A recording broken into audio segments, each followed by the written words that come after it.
My name is Svetlana Lavochkina. I write fiction, translate poetry, and work as an English teacher at a Waldorf school in Leipzig, where I currently reside. I was born and raised in Ukraine and then emigrated to Germany. Well, my basic occupation is writing fiction. Now I'm working on a novel, which is in its final stages. My novella is called Damn Duchess. It is set in the Ukraine of 1930s against the backdrop of Stalin's dictatorship and induced famine. It recounts the underground secret story of the Dnieper Dam construction. So the main character of the novel used to be an affluent woman who was deprived of everything by the Russian Revolution. And so she's driven by nostalgia and despair. And feigning loyalty to the regime, she decides to launch her own secret project behind the facade of the great construction. This novella is sort of an ironic tribute to my native city, which is a failed industrial giant.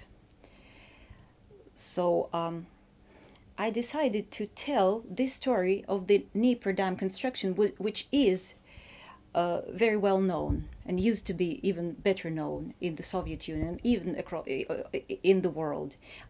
I decided to tell this story in a way that probably only I could do it, in English, let us say. So the topic, I was in advantage because it was only me who could do it, who would care to do it, let us say, yeah. I do write in English, which is my second language, which is not my native, my native language is Russian, but it is deliberately that I write in English. I make a point of writing in English. First off, because I have been in love with this language since the age of 7 when I first encountered it at school. And then the peculiarity of my situation back then was that living in the Soviet Union, we were secluded from the rest of the world, and knowing English set us into the position of something unique. We thought ourselves special, different from the rest of the people. And then, later in life, I understood that assuming the guise of a different language, one can also be a different persona. I first discovered the Paris Literary Prize when looking for a place to submit my novella to. And it was a challenge. Generally, I'm against entering competitions, not against the competitions as such, but I have always thought that chances to win are very slim. But still, I couldn't resist.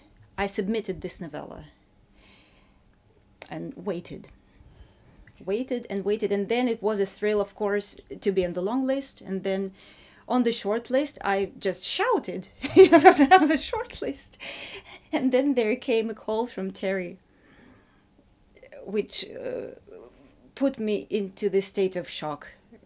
Probably the other two winners will tell you the same thing. It's very human to react like this. Of course, being here in Paris is a tremendous honor for me. And also, you know, writing in a foreign language is a bit like writing in shackles.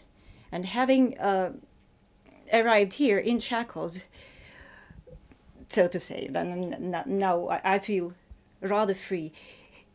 It will give me energy to go on with my novel and with other things that I might be up to.